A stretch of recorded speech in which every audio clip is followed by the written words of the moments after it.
1 KG pulao চাল নিয়েছি।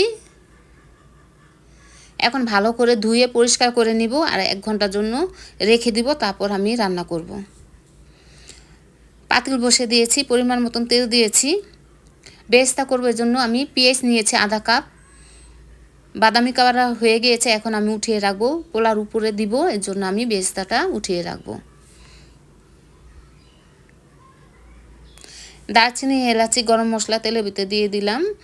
আর হয়েছে এখানে পেঁয়াজ দিয়েছি, আদা রসুন বাটা 2 টেবিল চামচ দিয়েছি,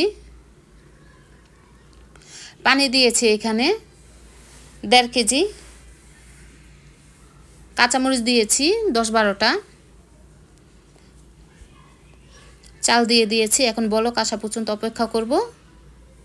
বলক এসে গিয়েছে, এই পর্যায়ে হচ্ছে আমি নেড়ে চেড়ে নিব আর 15 মিনিটের জন্য রেখে দিব। আবার উল্টে পাল্টে দিব, আবার 10 মিনিটের জন্য রেখে দিব। এখন উল্টে পাল্টিয়ে দিচ্ছি, কি সুন্দর হয়ে গিয়েছে ঝরঝরা। এভাবে করে কিন্তু আপনারা পোলাও রান্না করে খেতে পারেন। বেরেস্তাটা উপরে আমি দিয়ে দিচ্ছি। খুব মজা হয়েছে, খুবই মজা হয়েছে। এভাবে করে কিন্তু রান্না করে খেতে পারেন। আজকে এই পর্যন্ত, আল্লাহ হাফেজ।